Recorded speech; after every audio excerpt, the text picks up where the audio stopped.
A phone call from Frank O'Hara by Anne Walden, that all these dyings may be life and death. I was living in San Francisco. My heart was in Manhattan. It made no sense, no reference point. Hearing the sad horns at night, fragile evocations of female stuff. The three tones, the last most resonant, were like warnings, haiku musings at dawn. The call came in the afternoon. Frank? Is that really you? I'd awake chilled at dawn, in the wooden house like an old ship. Stay bundled through the day, sitting on the stoop to catch the sun. I lived near the park whose deep green over my shoulder made life cooler. Was my spirit faltering? Grown duller? I want to be free of poetry's ornaments, its duty, free of constant irritation, me in it. What was grander reason for being? Do it why? Why, Frank?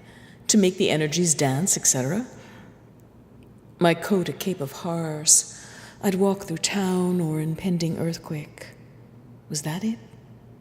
Ominous days. Street shiny with hallucinatory light on sad dogs. Too many religious people. Or a woman startled me by her look of indecision near the empty stadium. I walked back spooked by my own darkness. Then Frank called to say, "What? Not done complaining yet? Can't you smell the eucalyptus? Have you never neared the Pacific?" While Frank and free call for music while your veins swell, he sang, quoting a metaphysician. Don't you know the secret? How to wake up and see you don't exist? But that does.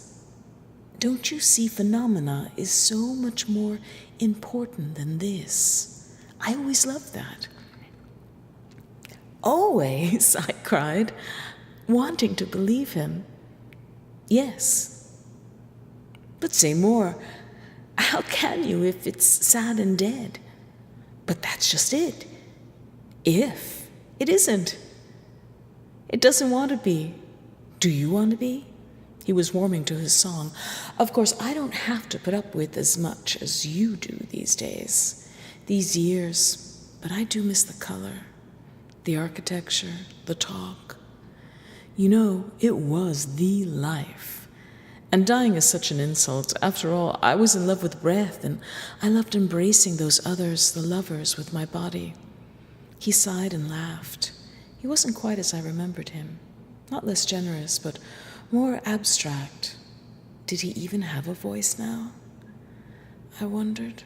Or did I think it up in the middle of this long day? Phone in hand now, dialing Manhattan.